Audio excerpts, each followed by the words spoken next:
Les joueurs des Démons ont reçu la visite de Philippe Gagnon, joueur des Alouettes de Montréal, qui leur a donné une conférence sur la persévérance scolaire.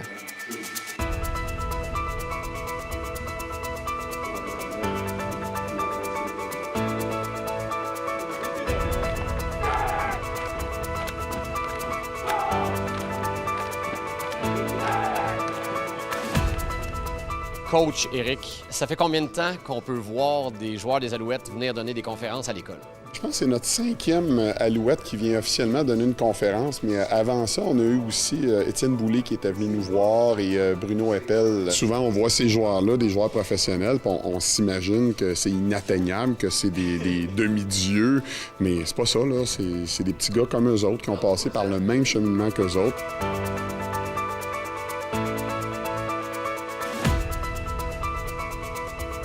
Vraiment, tu peux dire que ça t'aide à persévérer puis à continuer à l'école?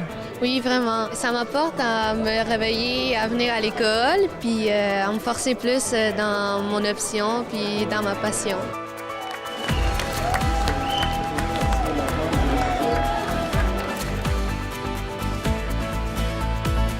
Dans le fond, ce qu'on a retenu, c'est la persévérance, puis que c'est vraiment important de ne pas lâcher son rêve. Est-ce que tu veux continuer? Là, tu es en secondaire 3. Est-ce que tu veux continuer en 4-5 et éventuellement peut-être au cégep? Oui, je vais probablement continuer secondaire 4-5 si l'école me permet, là, si j'ai encore des bonnes notes.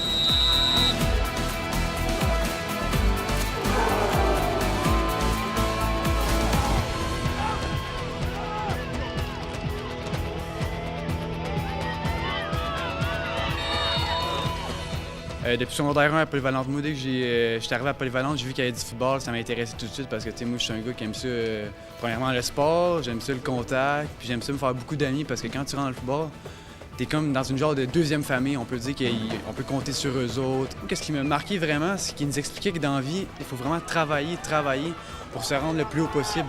En travaillant, on peut se rendre loin. Tu sais ce que lui, tous les efforts qu'il a fait, comment il s'est rendu loin. Ça me motive personnellement pour me rendre au niveau parce que moi, personnellement, ça me tente aussi de me rendre dans une ligue professionnelle comme ça. Moi, j'adore le football et j'aimerais ça finir ma vie en jouant au football.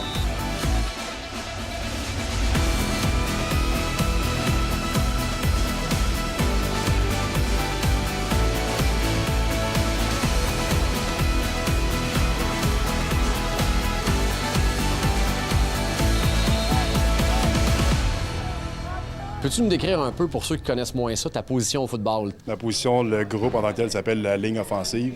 Pour ceux qui sont pas trop familiers avec le football, il y a un carrière qui a le ballon qui fait des passes, bien, les 5 gars avant lui, c'est les 5 joueurs de la ligne offensive. Une carrière au football ne dure pas éternellement. Est-ce que tu as pensé à ton après-carrière? La durée moyenne d'une carrière dans la CFL, c'est de 2,6 années. Puis le salaire moyen, c'est de 77 000. Fait que fais 77 fois 2,6. Tu peux pas t'acheter une maison avec ça, fait que tu vas définitivement pas vivre le restant de ta vie sur cet argent-là. C'est pour ça que l'après-carrière, le plan B est vraiment important. C'est ça la beauté aussi du football au Québec, c'est que ça passe par le réseau scolaire. Donc, les gars, quand ils ont fini leur carrière professionnelle, bien souvent, ils ont des bacs, ils ont des decks, ils ont des certificats, ils ont des études supérieures. Qu'est-ce que ça t'amène de faire des conférences comme ça dans les écoles? Parce que c'est facile de regarder le football de la LCF à TV, puis de voir juste le succès, de voir juste le produit fini, puis de se dire que c'était facile pour tous ces gens-là. Mais tous ces gars-là ont des histoires différentes. Tous ces gars-là, on mange leur pain noir à un moment donné de leur vie, leur dire que tout le monde a des embûches, tout le monde a des obstacles à passer dans leur vie, qui saisissent ce message-là puis qui vont l'appliquer, c'est vraiment le fun.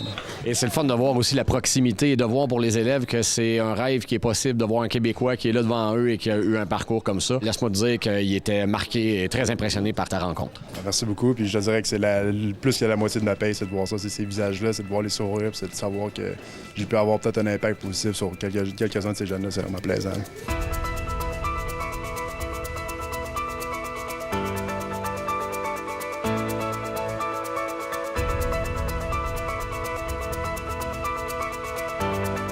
Vous êtes une ou deux filles qui jouent, je pense? On est 4 filles. Est-ce que c'est un obstacle de plus à surmonter? Non, pas tant. Moi, ça me dérange pas d'être avec des gars. Je suis pas mal habituée de faire du sport avec des gars. J'ai trouvé ça intéressant, beaucoup de choses qui m'ont quand même inspiré. De pas lâcher même si tu vis des échecs, de toujours garder la tête haute puis de te relever, là. Et on a des beaux exemples aussi à l'école de joueurs qui se sont rendus très loin. Félix Ménard-Briard notamment. Bien, Félix, regarde, on va avoir des nouvelles bientôt, savoir quelle équipe de la CFL il va faire, mais peu importe, on est déjà fiers de lui. Quand je leur enseigne, juste qu'ils finissent leur secondaire 5 puis qu'ils soient fiers de ce qu'ils ont accompli, c'est ça notre objectif. Donc, tu continues l'année prochaine en secondaire 5? Je continue en secondaire 5, je continue au cégep, à l'université si je suis capable, puis le plus loin possible. Je pense qu'on a beaucoup d'histoires positives, des jeunes qui continuent, qui persévèrent, puis qui savent un petit peu où ils vont dans la vie, et c'est ça qu'on veut.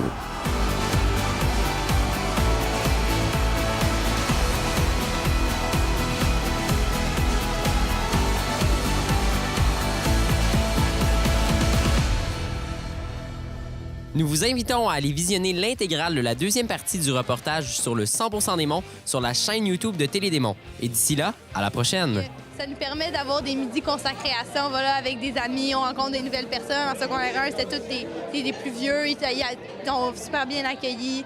C'est vraiment le fun de chanter devant un grand public. Et c'est tout vraiment professionnel avec un band qui nous accompagne. Comme c'est une école où est-ce qu'il n'y a pas d'option musique, malgré tout, on a un certain niveau de talent. On réussit, je pense, à se comparer aisément aux autres écoles où est-ce qu'il y a de la musique qui se fait de façon intensive dans les cours. D'ailleurs, il y a un de nos élèves qu'on a pu voir dernièrement à la voix, Anthony Godet, qui a performé, je pense.